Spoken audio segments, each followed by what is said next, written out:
Okay, somebody's under 18, but then time passes and they're not anymore. Right, but they were at the time of the message. But they're not anymore, Saige.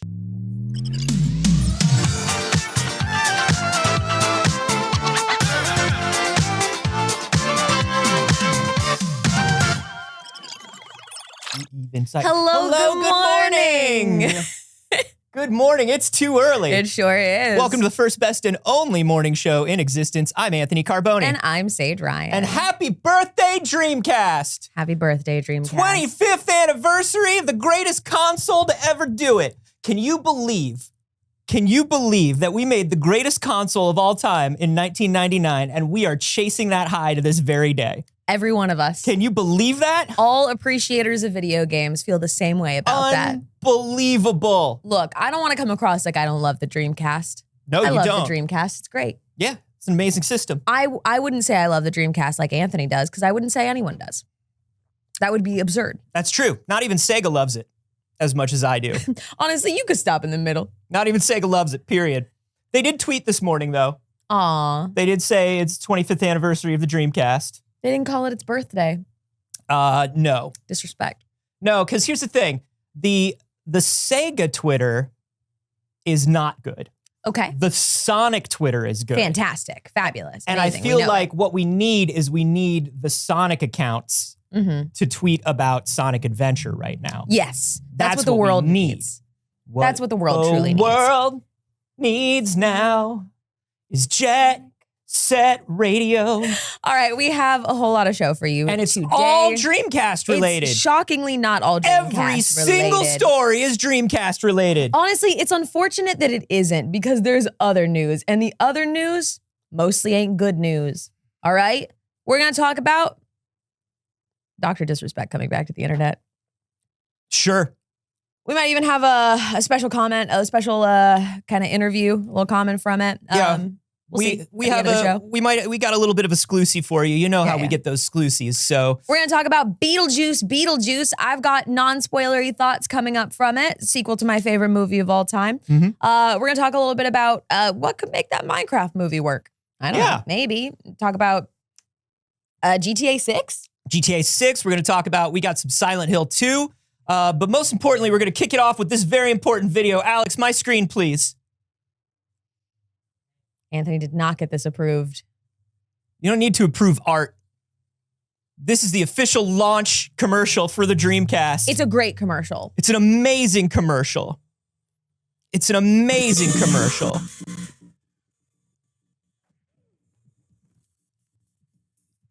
This has been, by the way, upscaled and remastered to 4K. Thank you to whoever did this on YouTube. Naturally. It's a great commercial, right? What's in the briefcase? What does the spiral mean? Who is this cool action thief? Who could it be? What is she stealing? And what is following her? I'll tell you what's following her. The most advanced video game console of all time. It's the Dreamcast, and it's thinking, Saige. That commercial is insane. It's so good. This was Sega saying, we are sorry about the last couple of consoles. That's our bad, really. But look how dope this one could possibly be. This should be a whole movie. This should be a whole movie. They put a lot of money into this commercial. Anthony?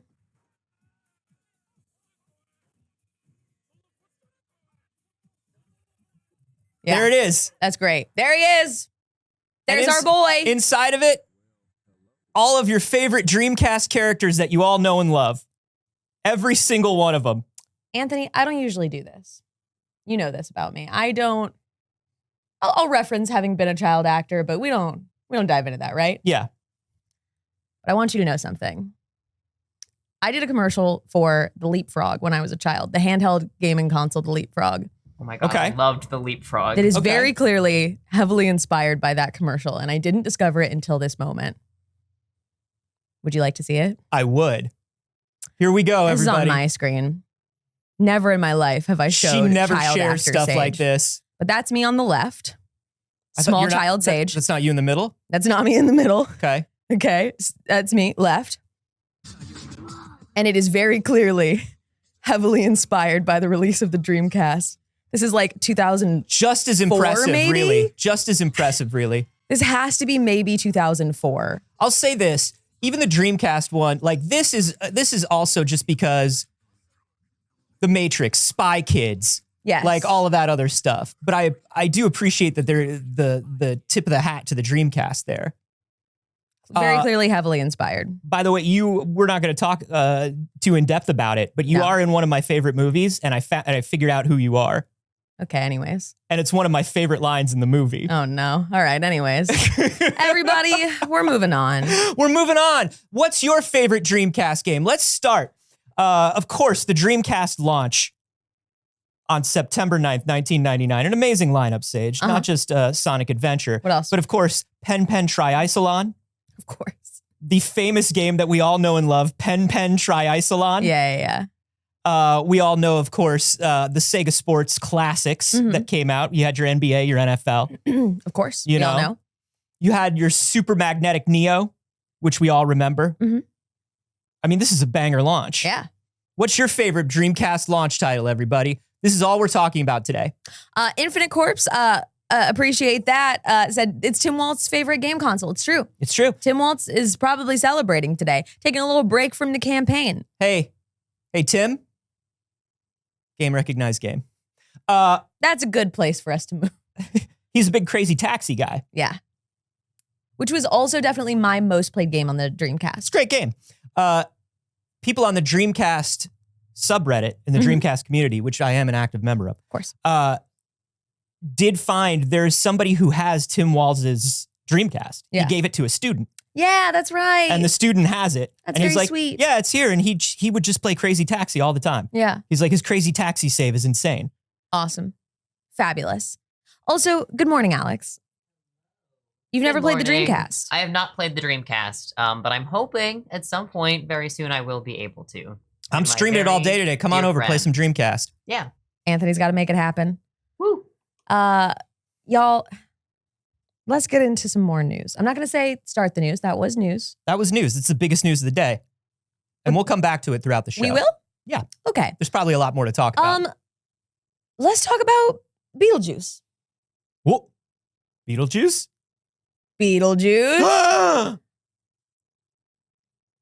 All right. It has to be said 3 times by the same person. Same person? So, yeah. 3 times in a row, it must be spoken unbroken. That is, if you believe in the lore of the musical, which the movie said, no, you fucking don't. Fuck you.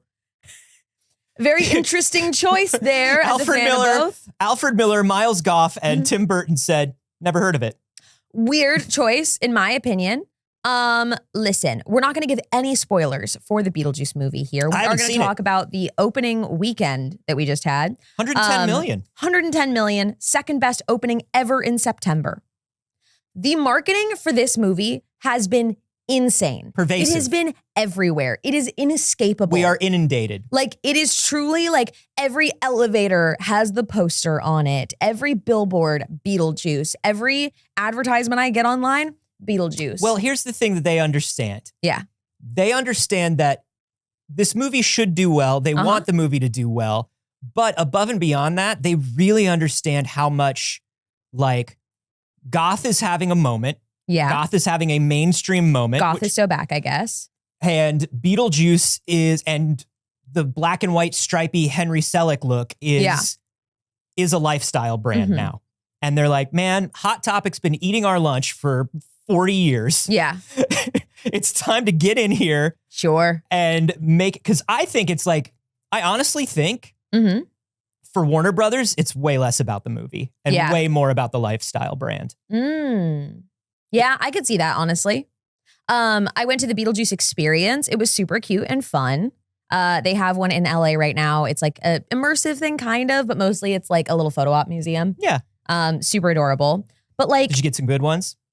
I think so. Yeah. Yeah. Just went yesterday. Were you in your Sunday best? I was, absolutely. Everyone was, and I loved that. Love to see Beetlejuice fans out in full force. You don't go to the Beetlejuice experience in like a regular ass polo and some cargo shorts. No, absolutely not. I wore my best morning attire. The only thing I want is, the only picture that I would want is in the waiting room. That's the photo that I want. And they did it. They set up the waiting room. It's really great. Okay, I'm gonna be honest with you guys. Let's be honest. I didn't like the movie. I really didn't like it. It's getting pretty good reviews. It's getting pretty good reviews, and I feel like I'm being gaslit. Like, I'm so confused. I wanted to like it, and here's what I do know. One, Beetlejuice is literally my favorite movie, so I know to some extent I'm going to be hard to please, but also I think I'm pretty good at like removing my expectations from an IP and being like, whatever it is, I want to have fun, right? Like, I'm a Star Wars fan. Yeah. We come out of every Star Wars and we're like, that was a Star Wars, and I loved it. No matter what, I'm excited because it was a Star Wars. We went right? to that Indiana Jones that nobody liked, but we liked it. Loved it. We loved it. In fact. We were there and we were like, yeah. holy shit, everybody's going to love this movie. Right. So with that, I'm not saying I'm the objective opinion here, but I am saying I'm so confused what people liked about this movie. Jenna Ortega is amazing. Catherine O'Hara is brilliant. Yeah. Like She we always should all is. be taking more time to talk about how brilliant she is more frequently. Forever. Her and Winona Ryder made me cry a little bit just seeing them together. They just as two Yeah. like adult women now have beautiful chemistry as two people that like love each other, and they did that really well. But that's kind of all I got, unfortunately. Okay. That is kind of all I got. But that means you didn't say anything about Michael Keaton.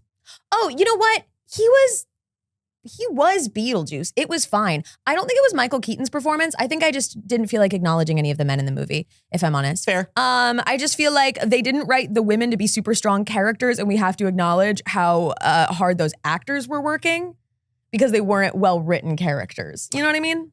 Yeah, Timmy B, not known for worrying too much about having strong women in his films. But I don't know. Timmy Again, he didn't B write likes this movie. He Timmy never B writes likes his a movies. beautiful muse dancing in the snow. Yeah. You know what I mean? So like Michael Keaton was great. I don't think the writing of Beetlejuice as a character was super great.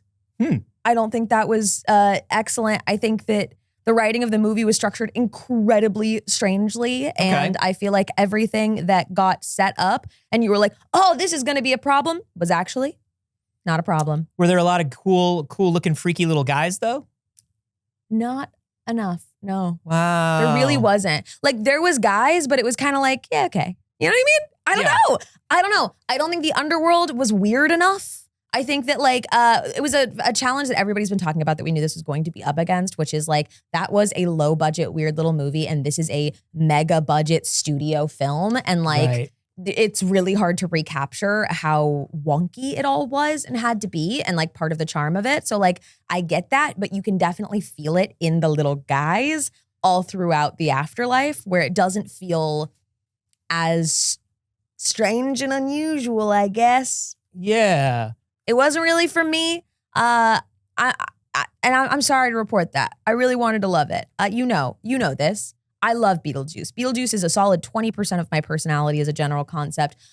If you liked it, that's awesome. I love that for you. That's super great and fun. It just didn't end up being for me. I didn't enjoy it felt a little all over the place. Yeah. I was pretty excited for the underworld of it all, the afterlife of it all. Yeah. Just because of like, we talked about this. I loved the Beetlejuice cartoon. Yeah. Loved it. And I remember it being like very short run. It had 4 seasons. I forgot how long it was around. Yeah. Which explains why I was so into it. Yeah. But between that and like Monkey Bone, which I know is not a Tim Burton movie, but it's a Henry Selick thing and is based on all the same stuff, I was like, I can't wait. Yeah. You know, I can't wait to go to the Beetlejuice version of the cantina, right? The Beetlejuice version of the Hellboy market. Yeah. You know, I want to see the weird world, but at the same time, you don't want to see too much. Yeah.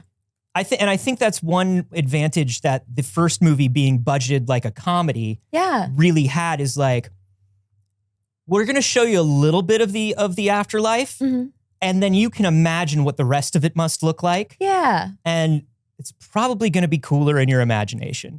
Yeah. You don't see a ton. Really? Yeah. That's a bummer. Yeah. What did you like about it? I really loved, I was replying to Giggle Loop, the relationship between Catherine O'Hara and Winona Ryder was brilliant, but I think, again, that was the actors.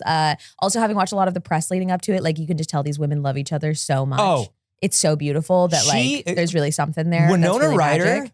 is obsessed with Jenna Ortega in like an older sister kind of way. In the sweetest, most lovely and beautiful and They wonderful care for way. each other so much. Yeah. I think that the acting in general was really good in the movie. I think all the performances were fantastic. Like I really don't think there was a weak performance in the movie. I mean, They're all great. They're all fantastic. It's all bangers. Yeah. Justin Theroux, banger. Yeah. I don't know how much he was given to do in the film, but he's always good. Oh, a lot. Fantastic. And he was amazing in it. I do want to be clear, he was so good in it. I'm just like, I'm a little salty because I'm like, they gave him a lot actually in this movie that I wanted to go to Lydia personally. It should have gone structurally to one of the other. Yeah, I think structurally it should have gone to Lydia. Well, because it was shown as like, the way I looked at it was it was going to be a story about Lydia and Astrid, who is Jenna Ortega's character. Yes. And like, okay, she was a weird kid who grew up with a normal family. Right. Astrid's trying to be a normal kid who grew up with a weird family. Yeah. And so it's like, I was really excited for this intergenerational thing between the two of them. Yeah. And I thought that would be the center of the whole thing and would be the meat of it. Yeah. I do think that they handled We Don't Talk About Charles Dietz incredibly well. That's what I was going to ask. Because They handled it very well. Because I did hear that, like, listen, if you don't know, Jeffrey Jones, who played Charles Dietz, the father in the original film, bad dude. Horrible dude. Horrible dude. Really bad. We do not talk about Jeffrey Jones. But I did hear that there were like pictures of him, or there was like a picture of him or something. And I was like, I hope that movie didn't give any money to Jeffrey Jones. I hope they used a file photo that they owned. I do not think they did. Okay. I really don't think they did. I think they went like well and above to not show that man's face. Perfect. Perfect. In a very funny way. I am interested. I don't want to do it. We don't want to do any spoilers, but the biggest question I have, and do not answer this because we don't want to do any spoilers, I won't. is how they discuss / bring up the Maitlands. That's what I'm really interested in seeing. So nothing from me. That's it. So why no Gina Davis? I know. I wish. I think that there is a validity in like the first movie is the Maitlands movie if this had really been Lydia and Astrid's movie. But moving on. Yeah. I do think Gina Davis is the sort of person who does not want to do a CG de-aged Gina Davis. Yeah. That's not her thing. And Gina you'd have Davis, to justify then why somebody ages in the afterlife, which is a little tough to do. Yeah, and like working with Alec Baldwin at all right now is like a Nobody wants to do that. It's not a thing. Nobody really wants to do that. So like Gina Davis has a very she has a foundation for women in acting. Mm-hmm. And she does a lot of like industry advocate stuff and things. And one of her things is like, hey, let women age, let women be talented, let women be who they are. Yeah. And so she's not getting digitally de-aged. Yeah, that's not really, I don't see it being her thing. I don't think it would have been good anyways. And sure, you can always find a way to justify them aging in some capacity. Sure. Because there's not a lot of rules set up in the first movie. Sure. You could just pull a David Lynch and turn a character that used to be a man into a teapot. There you go. You could do it. You could do it. David Lynch does it. Yeah. But David Lynch's favorite console is the Dreamcast. Oh my gosh, Snake Zero said, I just watched Beetlejuice for the first time a few weeks ago. I think Gina Davis is the entire reason that movie works. She's phenomenal. Yes, I totally agree. I do think that she carries. I think her and Catherine O'Hara carry that movie a lot. Dude, Catherine O'Hara. Do you know it was Catherine O'Hara's idea for the music to be Calypso music? I did know that. I just learned that like this week. Yeah, they were going to do like blues or something. Or some sort of... Originally, they were looking at hip hop. Yeah, yeah. And they were all going to be like, look, we're all dancing to hip hop. And she's like, that's not the joke you think it is. Love it. Brilliant. That is not the joke you think it is. Yeah. So anyways, it is performing incredibly well. 110 mil for a comedy of any kind. Massive. NECA has done their figures. I was trying to find the full lineup of them. Ooh, Sideshow's got some good ones. Sideshow just showed their Beetlejuice. Yeah. And it's Sideshow. It's perfect. I wanted to look at NECA's because I was just like, for anybody who's seen the movie, it is like the main characters and then a bunch of background characters you see for one pan across their face. Yeah. Are they which is interesting very looking at least? interesting. Yeah, it's a bunch of like people that you see in the afterlife. It's a Yeah. bunch of dead people. But I think that's what I want to collect as a Beetlejuice person. Yeah. You know what I mean? So that Yeah. makes sense. There was literally a character in there that I was like, that was not in the movie. There's no way that was in the movie. There's no way that character was in the movie. Constable Zuvio. There's no way. We call Anyways. that in the Star Wars world, we call that getting Zuvioed. Yeah. You got Zuvioed. Also, everybody, hey, you might be noticing there's a little thing popping up and animating in the lower corner of the screen. That's because today's episode is sponsored by HelloFresh. We're going to do a proper, discussion about HelloFresh later. I've even brought some actual ingredients to look through and talk about some stuff we cooked. But a link will be popping up in the chat or will be in the description down below on YouTube if you want to check it out and you want to use our special code to get yourself some good food. Let's talk about Minecraft. Okay. The Minecraft movie released its trailer a little over a week ago, I guess now, or just about a week ago, and it's giving. We just bought a MacBook and we figured out how to use Photo Booth. It's giving. Don't worry, I can Photoshop you into that. I took a class. It's giving. It's also giving. Oh no, I know Minecraft. My son plays Minecraft. Yeah. My son plays Minecraft. I've seen it. It's always on. I can't explain how weird, and not weird in the way you want, No. but just weird that Minecraft trailer looked. And of course, the big reveal that everybody was waiting for was Jack Black as Steve. When Steve popped up in this magical world of 3D animated characters, it was just Jack Black. It was literally just Jack Black. It was literally just Jack Black. They Go ahead and didn't do show that, anything Alex. to make him look like Steve. He's like, it's me, Steve. And it's like, it is Jack Black. And he walked onto set 15 minutes before they set action. Like the beard, the gray beard. That's just Jack Black. Why does he have a gray beard? I understand why he, as a aging man, has a gray beard, but I don't understand why we couldn't cut that beard back and maybe dye it a little bit if we're playing Steve to, look like Steve. Yeah, I mean, maybe they're going for like a Castaway thing. Like he's been in Minecraft world just trying to survive for a long time. Like a Jumanji. Yeah. Like the other famous Jack Black film, The Jumanji. Can you show my screen? I'm going to say it also. I didn't think Steve was a white guy. I didn't think Steve was going to be a white guy. I didn't think Steve was a white guy. That's not just me, right? Like, I never thought Steve was white. I don't know. I don't think he is. I don't know. Just looking at this though, in general, I'm like, yeah, you've got a base to work with here of what this character looks like. Yeah. And he's clearly wearing like a button-down shirt that's like rolled up. Yeah. And it's like a survival-y, Yeah. There's not much to get right. So let's go back and forth between those. Let's see that. Yeah, there's not much to get right or wrong. Yeah. Okay. That's tough. That's pretty tough. That's pretty rough there. And I don't get why they couldn't cut his hair. If hey, look, Jack Black doesn't want to cut his hair, that's fine. That's cool. If Jack Black wants to be Steve, I don't know why that wasn't part of the agreement. Well, the biggest thing that people are asking is, why is this not entirely animated? Yeah. Why is this not entirely animated? And why is the stuff that's animated so strangely? Mm-hmm. It has just this super shiny, super like, the only way I can describe it is Mid-Journey. The only way I can describe it is somebody said, imagine if there was a Minecraft movie. One of those Instagram accounts that just does like AI Mid-Journey posts. And it's like, what if the Jetsons was live action and it was shot in the 50s? This Minecraft movie has hey, show me what a big budget Hollywood Minecraft movie would look like. Right.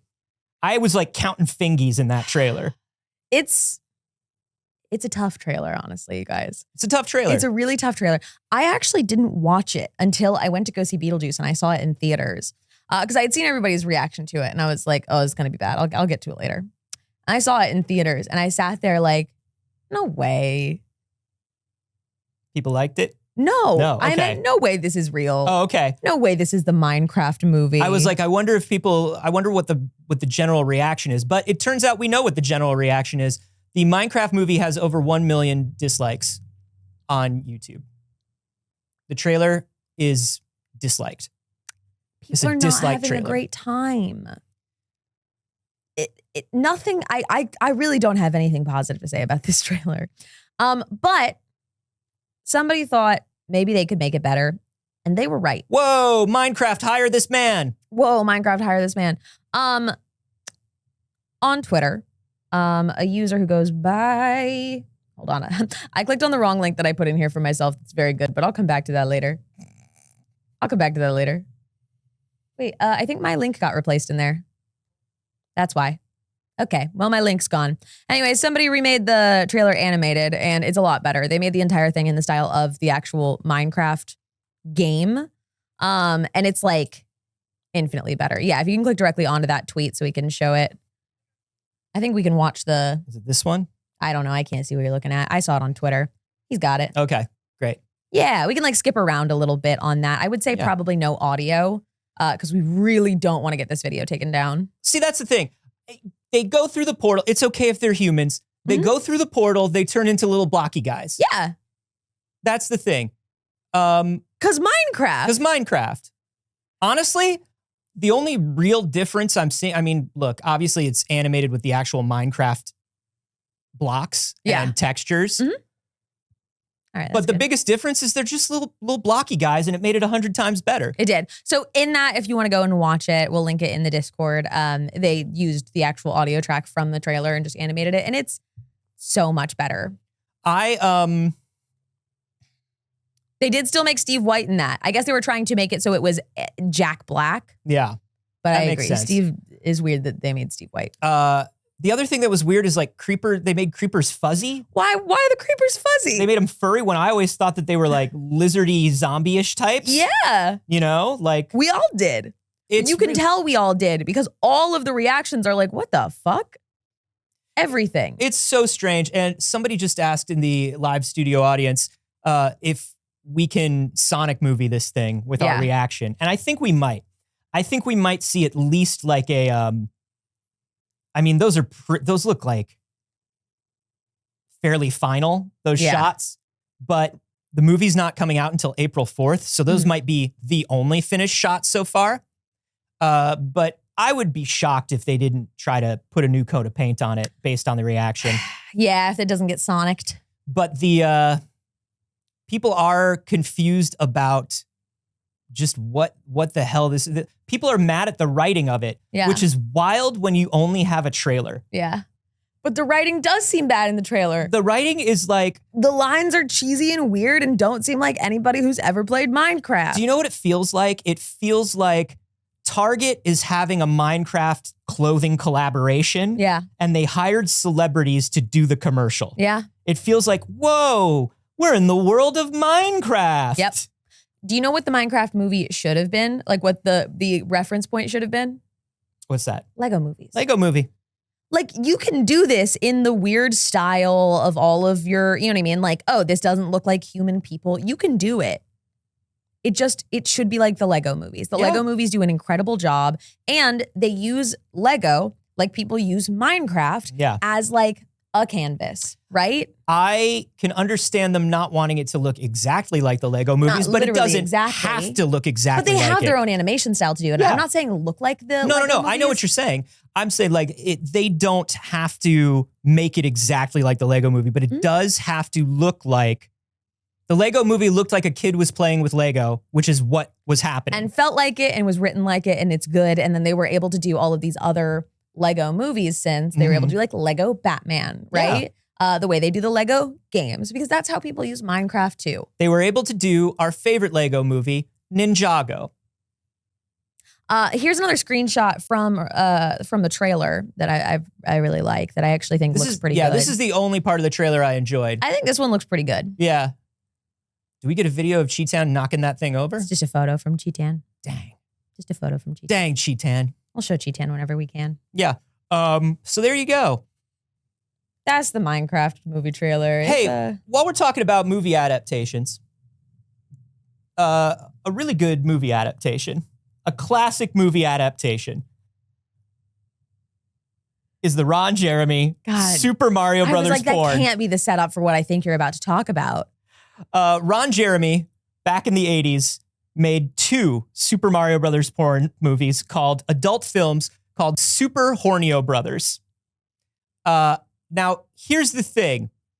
Do you want to know why that movie isn't in circulation? Do you know who owns the rights to Super Hornio Brothers 1 and 2? Can you guess? Everybody, please take a moment. If you're watching on YouTube later, pause the video here, go down to the comments, write your guess. I found out that the owner of the Super Hornio Brothers is Nintendo. When these movies were released, Nintendo immediately went, oh no, Oh no. oh no. Oh, those cannot. And instead of taking it to court and making it a more public thing, they simply contacted the studio, bought the rights, found out who their distributor was, called every single adult store they could find, and bought up every single copy of these films That made me choke. in existence and literally burned them. Yeah. That is wild. They knew that if they had gone to court about it, it would have made it so much more popular. People would have just been like, Nintendo took this company to court. It would have been all over the news. People would have been Instead, looking for it. They just quietly bought it all up. That's right. There wasn't an internet. People would have had to have heard about it on the telegraph, Yeah. and they would have had to taken the horse and buggy to the old pornography and sundries shop Of course. where you get your mustache wax and your barley and your pornography. Yep. And they would have all bought it up. Do you think that they kept one copy for like the vault? I heard Shiggy's got one at home. This is speculation. This is Speculate. This is just what I heard. This is just what I heard. Nobody tell Shiggy I said that. And no one knows how much they paid for it. But God, I would love to know. I bet it was like nothing. You think? Oh yeah. I bet it was like especially to Nintendo, I bet it was like even back then, I bet it was like nothing. Because it was like, hello, small company shooting pornography on a home video camera. Yeah. How much money do we have to give you to just own this thing you did? Yeah. I bet it was like maybe 6 figures. Maybe. Really? I bet it was real low. Yeah. I bet it was real low. Yeah. Interesting. Somebody's got to have a copy somewhere. There are versions of it apparently that are floating around. There are screen caps. Don't seek it out. It's not. That's weird. Come on. Everybody don't be weird. Come on. Hey, everybody, don't make it weird. But if you want to talk about licensing, Saige. And I do. I love to talk about licensing. We love to talk about licensing. It's our favorite thing. 2 kind of big licensing stories.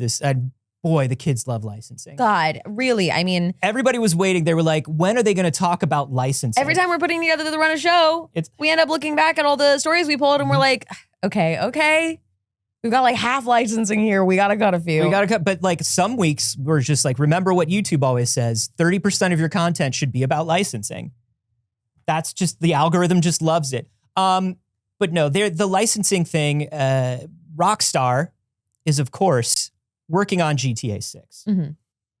Who knows how far along they are, but they're at least looking for tracks for the soundtrack. Yeah. Every GTA soundtrack, banger. Yes, absolutely. Absolutely. It's such an important part of it. An important part of playing Grand Theft Auto is getting in the car and turning on the radio. And even every track they pick for cutscenes, load screens. They're perfect. Yeah. They reached out to the band Heaven 17. And if you love licensing, you're also going to love stories about synth pop acts from the early 1980s. Because otherwise you'll have no idea who this is. We're really hitting what the kids love today. Yeah. But basically Heaven 17, if you aren't aware of them, which you probably are not, they were a very big band in the 80s. Their most popular song is a song called Temptation. If you've seen Train Spotting, Temptation is playing in the clubs in Train Spotting. That's what most people would know it from. Sure haven't. And Train Spotting, of course, is also 1 million years old. But these people from Heaven 17 also went on to be part of the Human League, the Don't You Want Me Baby people. Okay, all right. So these were big artists. And Rockstar reached out to them. They said, listen, we want to use Temptation. I said, okay, all And right. they're like, all right, cool. Yeah, Yeah, let's tell us more. First. Yeah, we've heard of you. Yeah. You're big. And they said, what we want is we want to get the rights to the entire song Yes. in perpetuity, forever, for our game and our soundtrack releases for our game. Okay, I mean, I'm open to it. It's not exclusive, but it is forever. So, like, what's the offer? $7,500. Choke. That's what he said. Not only did the frontman of Heaven 17 tell Rockstar to choke, he immediately went to Twitter to let everybody know that Rockstar's cheap as fuck. You guys. Now, These big companies have to remember that people can just go on the internet and say things. Like, everyone knows how much money Rockstar has. Everyone knows how much money Grand Theft Auto makes. Like, there is absolutely no justification in the whole world for not paying well for anything. just so you know, like, and what we saw in the GTA community and also in the larger gaming community, in the music community, was a bunch of different reactions to Yeah. this. In the GTA community, people were like, why is man's being greedy? Yeah. Why is this person being greedy? Why do they want $7,500? Why do they want more than $7,500 for a song that no one's heard of from a band that's 40 years old? Wouldn't it actually be good for the band?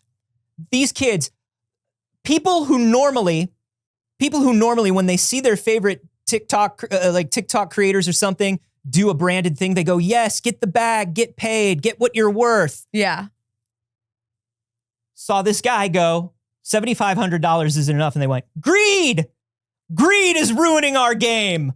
This man's greed is destroying Grand Theft Auto. You guys, you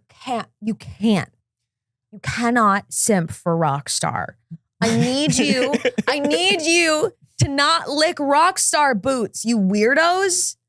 Don't do that. That's so silly. They're a huge company. The same game has been charging you so much money for 10 years. They have so much money. Here's the thing, to use a song in perpetuity, to get rights to a song forever, there's a reason Rockstar is doing this. Yeah. Anytime Rockstar releases remakes of their games, everybody complains because the soundtrack has changed. Because the licensing is over. Musicians are like, oh, you want to use it again? Because you only bought it for like 10 years. Yeah. Do you want to use it again? Because that's another 10 years and you're going to sell more copies now. Because licensing something in perpetuity is almost always a bad idea. It has to be so much money. Because for all you know, that song gets picked up by something else and gets massive in between, and the song is infinitely more valuable in between. Or a million other things that can happen. We've seen it happen with TV shows, with movies where they get re-released on streaming or on disc and like the soundtrack has changed, particularly like period piece shows. Yeah. And listen, those shows could still be using their original soundtrack. Yeah. All they have to do is pay the artist again, and they don't want to. Back in the day, it was basically like, yes, every time that show gets played on the air, not only do the actors get residuals, the directors, the crew, but also anybody who has a song. There's that bit in This Is 40 where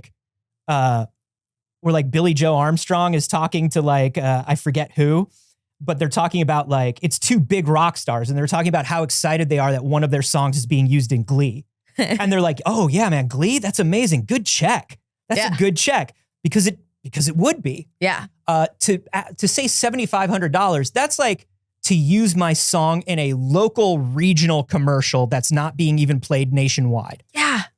That's not, $7,500 is like nothing for music licensing. And the other thing, Heaven 17, they're not big now, but they made a shit ton of money in the 80s. So they don't care. They don't need your Rockstar $7,000. They do not need Because you have to think about it too. Licensing a song with no royalties means that they get $7,500. How many members of Heaven 17 are there? Can you 4, find I out? think. Okay, so split that between 4 people. What's that math? That is 3750 divided by 2. It's a little over $1,600 a person. $1,600 per person. To give away their biggest hit forever. And that is before taxing any agent and management fees, any agreements they have with anyone else who worked on the song that they would have to pay out for a licensing deal. Yeah, if a label, if they shared songwriting credit, like whatever it is. What? So you wind up getting a couple $100 and you've given away your biggest hit ever to one of the biggest video game companies making the biggest game. And remember that Rockstar isn't just a video game company when it comes to GTA. They're also a record label. Yep. They release their own soundtracks, particularly digitally. Yep. So they would make all of the royalties basically on that song forever. You know they'll put it on streaming. You know it'll be everywhere. They will make sure that the Grand Theft Auto soundtrack comes up in search before Heaven 17. And then all of a sudden, Heaven 17 is giving away their most popular song. I remember there's an old clip of Jeff Goldblum where on a talk show where he's like, oh, they called me up one day. Like, oh, they showed off like an Ian Malcolm action figure. Yeah. And they were like, this doesn't look anything like you. And he's like, yeah, there's a reason for that. And they're like, what? There's like, they called me up and they said, hey, we want to use your face on action figures. And I said, oh, cool. What is that? How much do I get? And they're like, $500. He's like, $500,000? And they're like, no, $500. And he was like, no, don't use my face. Get a new face then. Get a different face. It's mostly glasses anyway. No, absolutely not. It's like, why would you do it? Yeah. Why would you do it? And why would you do it? I think we should be holding these companies to such high standards that like, if Rockstar orders in a little catering for lunch and they're not tipping that Grubhub driver like 150%, we should riot. They have so much money. It's the same game making so much money for 10 years, you guys. Rockstar was trying to Ice Spice Heaven 17. Whoa. Can you believe that shit? Whoa. That's fucked up. That's messed up, man. Do you want to hear an even more fucked up story from the world of music licensing that happened this week? We have another licensing story? We have to have at least 30% licensing stories. American Idol still exists. That's the headline. I can't believe it's still going. That's the headline. Now, American Idol, I saw this on TikTok. Yeah. There's a woman who posted, her name is Liz, the music manager. Mm-hmm.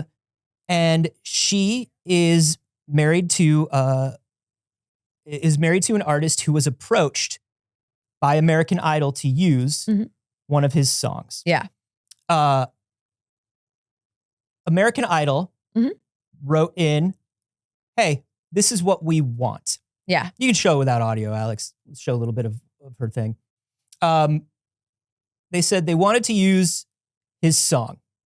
And she said, okay, tell us what you want to use it for. They said the entire song or part of the song. Yeah. Usually you have to license, the licenses for one or the other. Yes.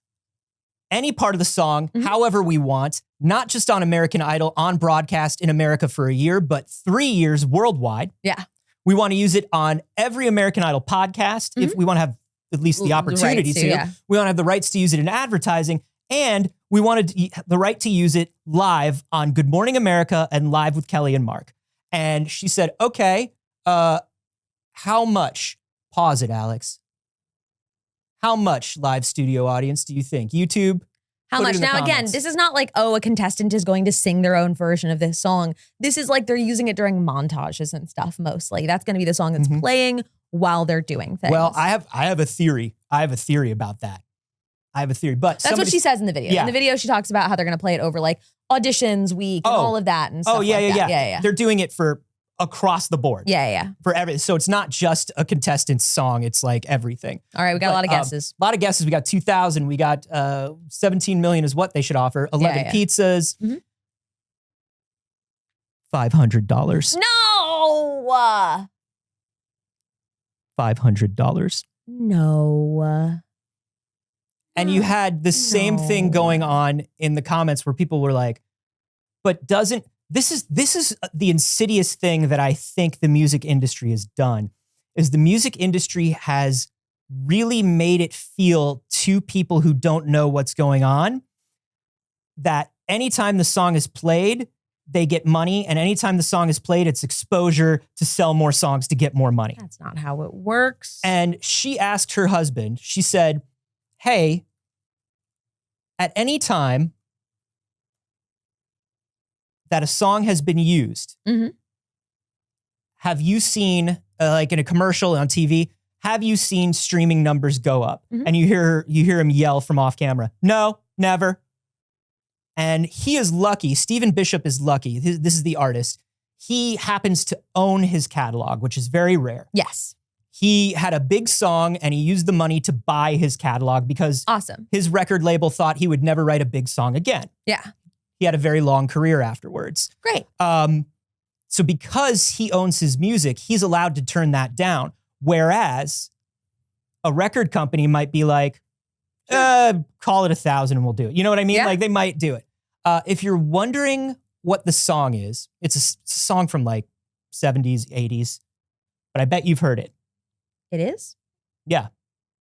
It's a song that goes on and on. And she smiles though she feels like crying on and on. Okay. Now, this brings up a second thing that you're already thinking, and we'll get to that. But this is a song that everybody knows. And having a big hit in the 70s, while it sounds like irrelevant, or having a big hit in the 80s sounds irrelevant, that was when musicians were still making money. Yeah, for Musicians have only made less and less money as time has gone on. Now we're going to put that aside, right? We're putting that aside. Alex, show my screen for a second. Let's. You might be asking, this man had a hit in the 70s. Can we please Take a look at his wife? How old is his wife? Now, I'm going to say this. I don't think this is Stephen's first wife. Because Okay. Stephen Bishop is 70 years He's old. 72 years old. He's 72 years old. You said in the 70s, and I went, No, I know. that woman doesn't look like I know. Hey, and that's the thing is like, people in the chat were like, wait a minute. Like after they figured it out, they're like, hey, age gap. Hey, can we talk about age gap? When did you meet your husband? Hit me with show my screen. Yeah, she's also his manager. She's a music manager and she manages his career. Okay, Liz doesn't seem to be on Instagram anymore. No, I think, and Liz also said, I think right after this, Liz posted like, hey, I think this is going to be my last TikTok.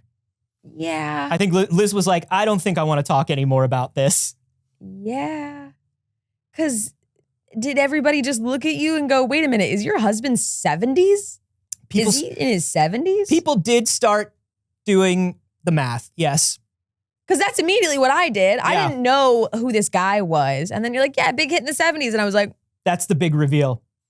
There are two big reveals to the story. The first big reveal, which you think is going to be the twist, is the $500. The second reveal is, whoops. is 72 years old. The second reveal is, whoops. Hey, can I get my screen again? Way back Wednesday, and he does mean way back That's as back as you can go, I to think. 1966 in drama class at Crawford High School in San Diego. Wow. And his wife would be born just 15 years years. later. Yeah, you said 15. Yeah, just 15 years after that. 50. Oh, yeah. Oh, yeah. Yeah, I don't know how old this woman is, and maybe she looks incredible for her age. But even if she does, he's still so much older than her. He was in high school in 1966. Hey, look, it's weird. We wish you a very, hopefully everything is fine. Okay, she's 30. She's 30. She's 32. Okay. That's a big age gap. Been married for multiple years now. Married in her 20s. Anyways, somebody did say, like, I've got a friend who likes him old. I don't judge too harsh. Oh, here's where you've misunderstood. She's not the one being judged. is. But he is. But he is. On and on. Boop, beep, bop, boop, beep. Just saying. Ba-dee-dee-da-da, beep, bop, boop, beep. Yeah. On and on. 40-year difference, guys. Big difference. Anyways, moving on, because that isn't even what the story was. What else? What else do we got? Well, oh, you know what? We should talk about celebrities. that's what I was gonna say. We're talking about celebrities. This is a big one. I want to talk about celebrity number 6. I don't know if you all are aware of celebrity number 6, if you've heard about celebrity number 6, but this is a mystery that has been weighing heavily on my mind and on the minds of a lot of people for many years. Celebrity 6 Yeah. is basically about a fabric. It's about a fabric that was released from a Czech fabric company, Mm-hmm. probably around like 2005, 2006. Yeah. And in 2020, somebody posted a picture of this fabric and was trying to figure out Who all of the celebrities who were all on this, it. like, he was like, oh, these are celebrities. This fabric is pictures of celebrities. So if you want to bring up this, Alex, this is the fabric. This is the illustratives. And people were looking for the exact photos of who these people were. Yeah. You know, it had to be somebody who was like famous in 2006, Mm-hmm. 2005. Who were they? They found an Orlando Bloom. They found a Vampire Diaries. Yeah. They found a Sawyer from Lost, a Jessica Alba. All very recognizable people. But 2008. but this right here, this is Celebrity 6. Mm-hmm. And nobody, for 4 years, 2020, somebody posted this fabric. They were Yeah. like, this is from my childhood bedroom. Yeah. Who is Celebrity 6? And so many different celebrities have been like, is this it? Is this it? And they've been trying to find very specific photos to see like, well, it kind of looks like it could be this person. People are like, maybe it's oh, just a bad illustration of this person. it's Bjork. It's Adriana Lima. People were just looking for, I mean, is it mask? Is it femme? Who is it? Mhm. Like, nobody could figure it out for 4 years. Until now. Until now. Does anybody have any guesses? Reminds me of Aaron Taylor Johnson a little bit. Yeah, right? Somebody said Vincent Gallo. Mhm. Somebody's like, I was all in on Evangeline Lilly. There was a photo of Evangeline Lilly that sort of looked like it. Mhm. But every one of them kind of looked like it. But when you tried to line up the photo, because this was that early 2000s graphic style where you were just tracing a photo in Illustrator. Oh, yeah. So this had to be an exact match. And nobody could ever find the exact match. We're getting Skeet Ulrich. Skeet Ulrich was a big one. Taylor Swift would have been like 4 years old. But like, there was a lot of guesses, right? We think we found it. We think we found it, Saige. This is celebrity number 6. Dun, dun, dun. And you may go, oh. No, I wait, still have no idea. I don't know who that is. Yeah, I have no idea. I don't know who that is. Huh. So basically it's a model. Mm-hmm. And it's a model from, I want to say it's from a South American country. I'm trying to find like, Yeah, why is there like no information on her actually on here now? yeah, where is the OP on this? Wild. Yeah, there's like no information on that Reddit post. Somebody just posted the photo with not her name or anything. Great. So wild. Okay, here we go. So they found the photo. Mhm. They found celebrity number 6, and it is Letitia Sarda. And you might still be going, I don't know who that is. Who is Letitia Sarda? I still don't know. I still don't understand. Apparently, there's only like 20 photos of her on the entire internet.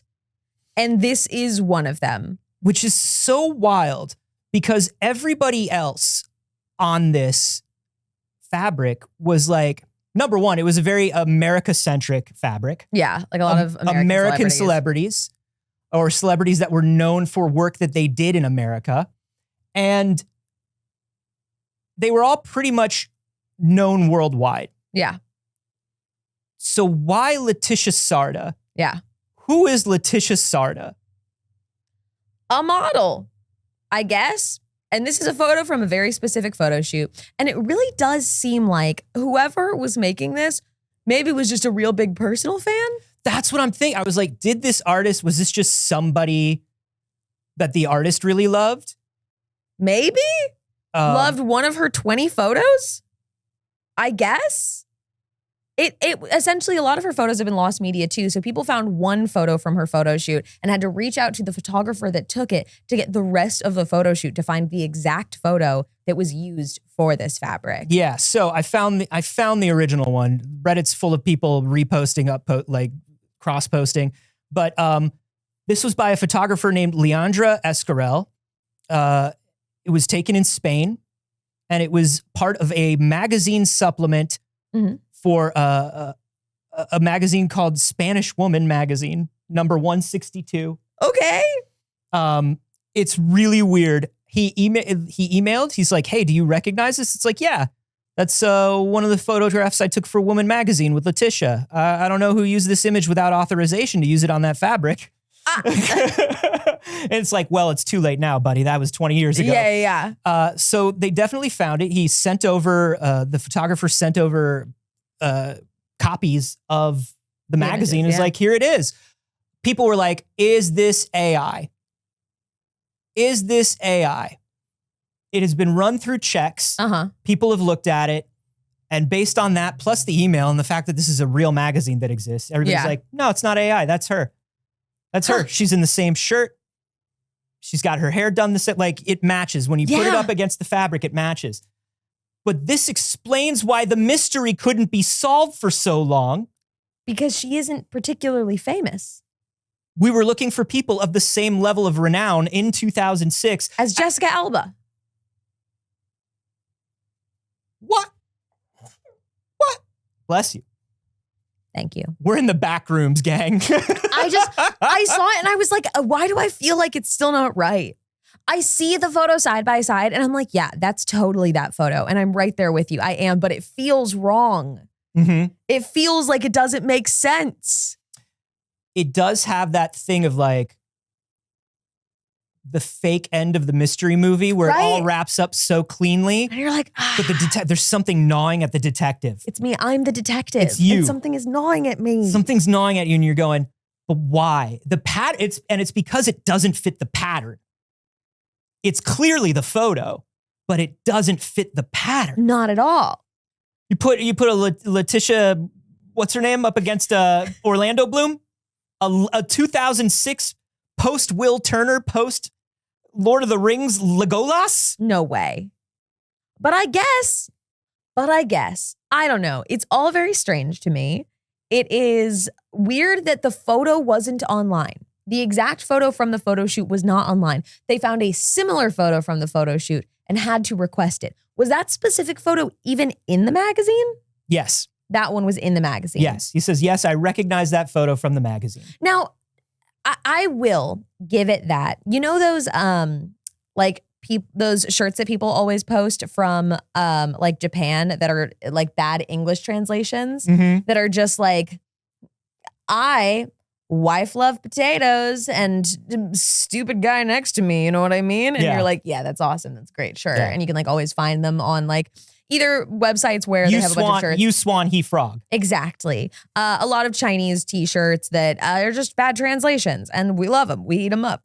It feels like maybe this is kind of that of like, yeah, I just picked a bunch of celebrities. And like, if you don't really have the context of who Orlando Bloom is here. Yeah. Right? You might not know the difference.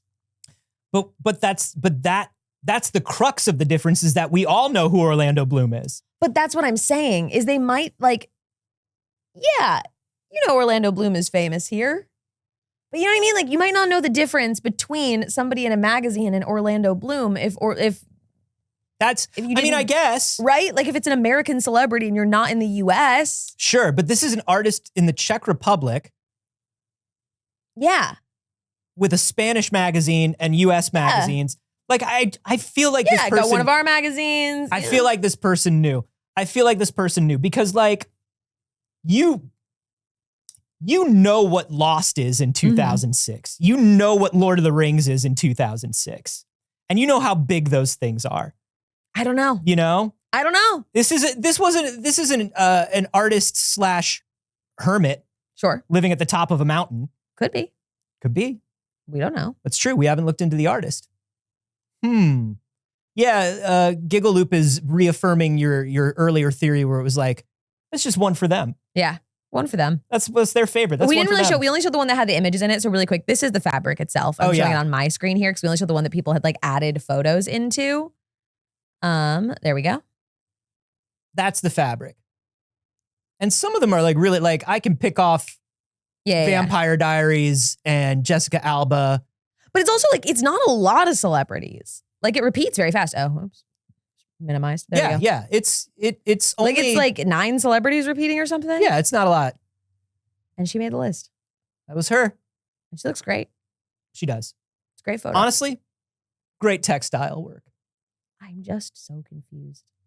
Me too. Just don't understand. It's an unsatisfying conclusion, which is the other reason I want it to be wrong. I guess that's it. It's an unsatisfying conclusion. Huh. Everybody was hoping that it was like some big star because the subreddit's some been going weird for 4 years. Photo of a big celebrity. Like Right. you'd find the photo of a celebrity you know and be like, holy shit. Or that is Jonathan Taylor Thomas. Or it was like a celebrity that was super. One of the going theories was it was a celebrity that was really big just for that moment. Yeah, that we all forgot about. That we're all like, oh yeah. Everybody was hoping that they would find the celebrity that made us go, oh yeah. Yeah. And it was Letitia Krusaska. And we all went, oh yeah. Yeah. People have contacted the sellers and designers previously and had no luck with it. They had tried pretty much everything up to this point. The person who got the most contact out of the fabric company had gotten, sorry, we just licensed an image and it was 20 years ago. Yeah. I don't know.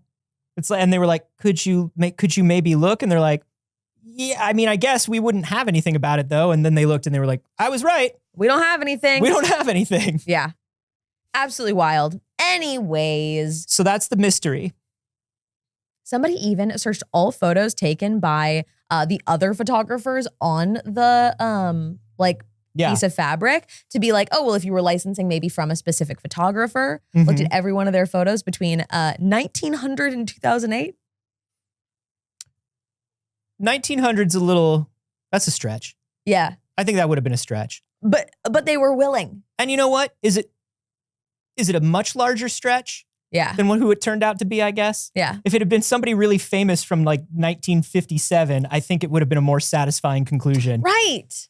It would have. You know? Yeah. I want to know where this woman is now.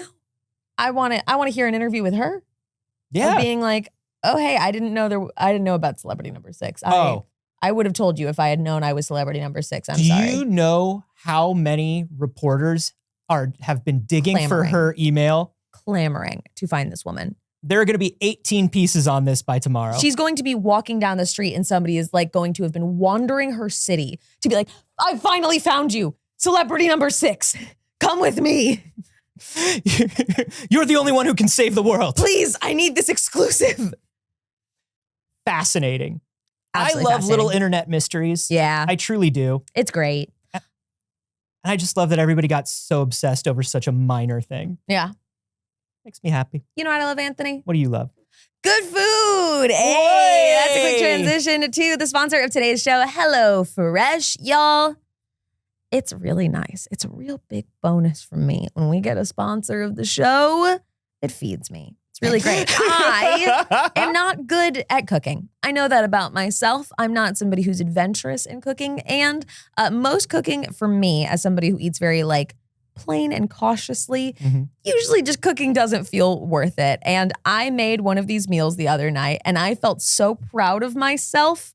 I feed myself like those recipes on TikTok where you're trying to sneak vegetables into a child's meal. And they successfully let me do this. I do the family-friendly options from HelloFresh. We got 4 in a box. I got to sneak a bunch of zucchini into a pasta.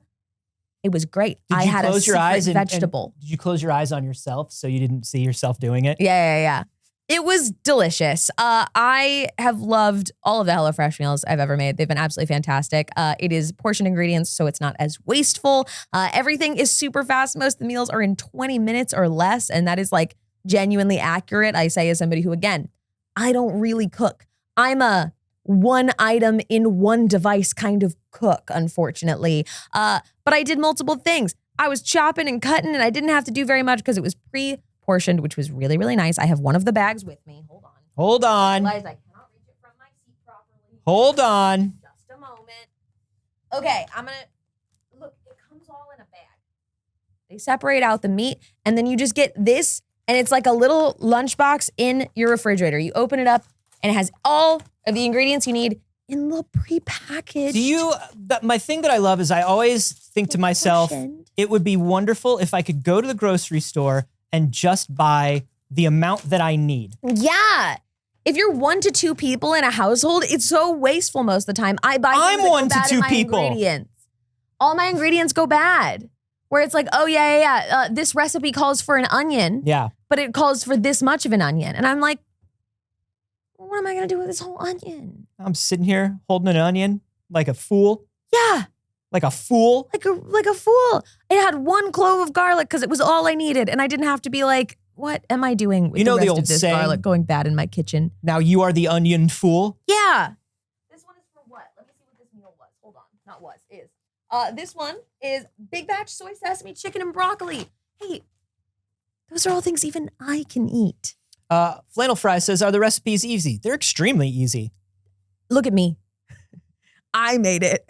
I made the meal. Look at me. And it was good. That's how you know it's easy. Genuinely and truly, I wouldn't say it if it wasn't. I'm such a picky eater. So like a lot of food things are just simply never going to be for me. When you pick out your recipe, it does have like prep time. Yeah. So as you're planning your recipes for the week, your meals for the week, you can choose like things that are easy prep. If you know you don't have a lot of time or an attention span for cooking. Yeah, you can sort it by that. There are things to accommodate if you are vegan or vegetarian or keto. There's a bunch of options on there. You can just go by like the chef's recommendations to get what they think are the tastiest meals that week.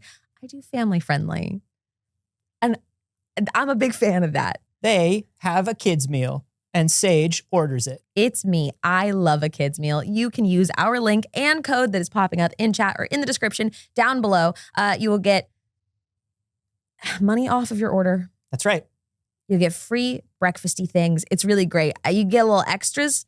I got little extras. I got pigs in a blanket as little extras. Hey now. Made them in the air fryer and they were delicious. So that's it. Check it out. It's really great and it helps support the show doing stuff like this. Not only puts food in my fridge, but also helps to make this show exist. So thank you to HelloFresh. Thank you. For that. Click the link, check it out, see if it's for you. All Thanks, right. BBs. We're going to talk about one more thing in between. Update. To my screen, please, Alex. My goodness. We got her, boys. Now we know the photo's real? We got her, boys. There she is. Letitia Kazastinsson. Respect her name. Come on. I can't remember it, but I'll look Where into did you it find again. this photo? It's on the Celebrity Number 6 subreddit. Confirmed, baby. Why don't they put her name? Sarda, thank you. Letitia Sarda. Hello, everyone. I'm at a loss for words, so I'm just going to be short.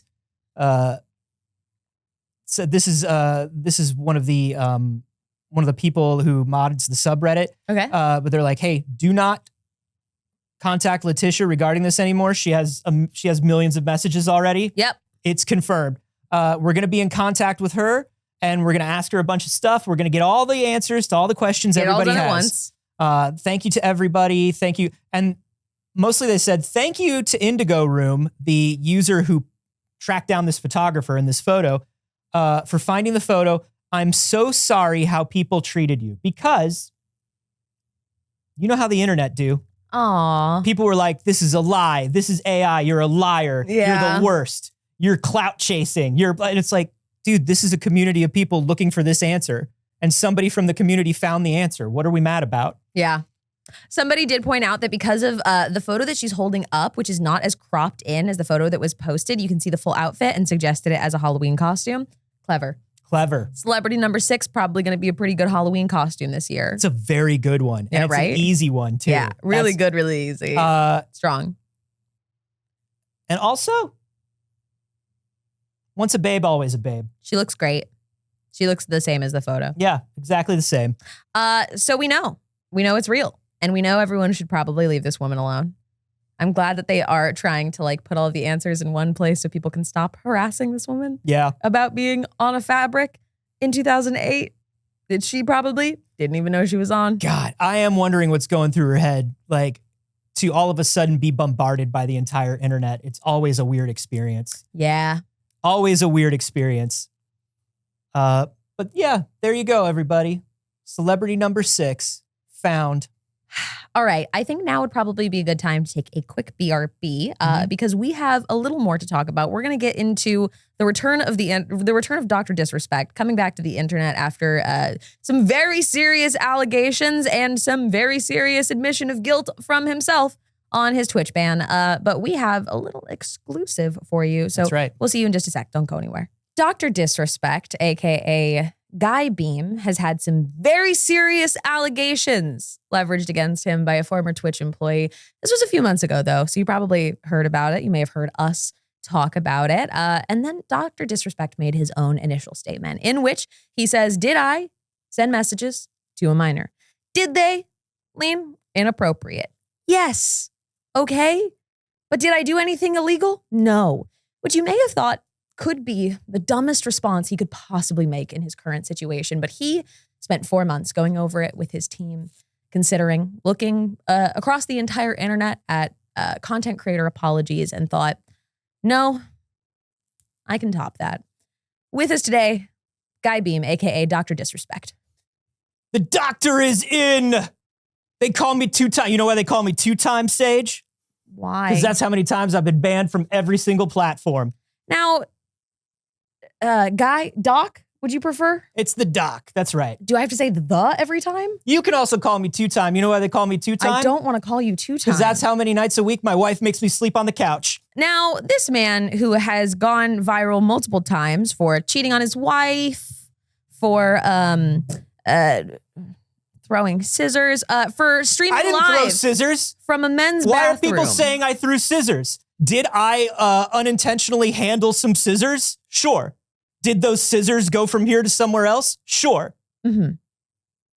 Now, in your kind of comeback video to YouTube, your live stream, your 2-hour live stream. Greatest of all time. Yeah. It seemed like you were reading from a script the entire time, and yet the words you were reading did not seem to be like crisis management from a PR team. Is that correct? Because there's no crisis. There's no crisis. The doc didn't do anything wrong. Okay. The doc did not do anything wrong. Let me tell you something. I set those people up. I was playing them. I'm 3 steps ahead at all times. Do you know why? I put the word minor in there because I knew it would be all you people cared about.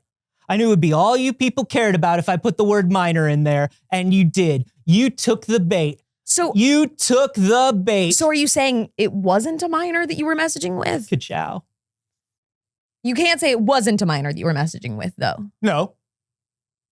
Because it was. Well, let me ask you this, Saige. What is the definition of minor, and where is that the definition? An individual under the age of 18. Sure, here. No. But what about on like Mars, Saige? What about here, but with a time machine 300 years back in time, Saige? Now, I have noticed. What about, yeah, okay, somebody's under 18, but then time passes and they're not anymore. Right, but they were at the time of the message. But they're not anymore, Saige. Are they not? We actually don't know that. Can you, look, if you believe Like to that call you didn't me do anything baby. wrong. Okay, that's not the time for this. I really also feel like you didn't have to put, we're having an interview talking about serious allegations. You didn't have to put the costume on.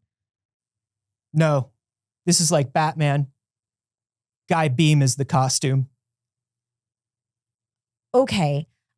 Look, you have the opportunity now, and you've had the opportunity, obviously, every single day since this Twitch employee came out to speak against you to clear this up, right? Mhm. And if, Twitch employee. no, it was definitely a Twitch employee. Twitch actually, it was employee. actually in your Am I right? in your most recent live stream, you did say specifically that it was reported to the like legal matters team on Twitch because it was a minor. Thank you so much for bringing that up, Saige. confirmed Once that. again, you have played into my trap.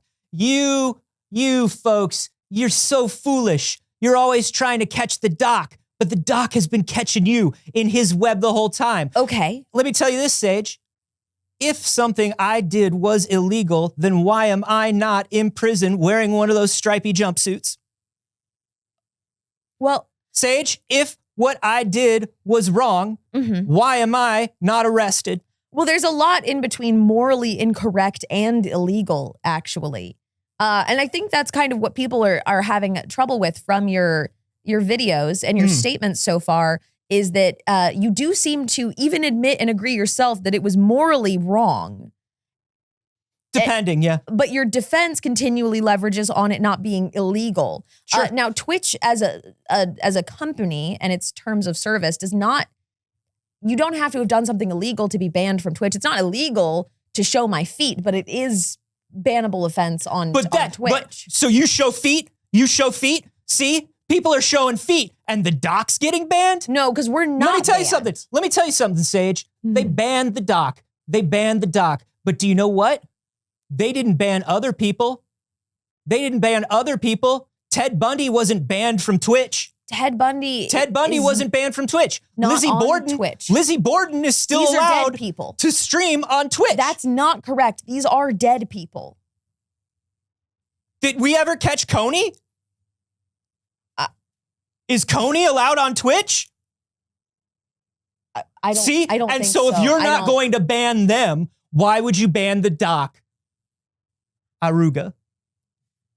Well, it seems like we got as much useful information about that as his previous stream and his Listen, statements I before do want that. to. No, I do want to say one more thing. I do want to say one more thing here, Saige, and that is because of how mean Twitch has been to me, because of how terrible Twitch has been to me, even though I did nothing wrong. Even though I did nothing wrong, because if I had done something wrong, I would be in one of those plastic prisons that they put Magneto in. But I'm not. But because Twitch decided to do these horrible things to me, I have to lay off everybody at my video game company.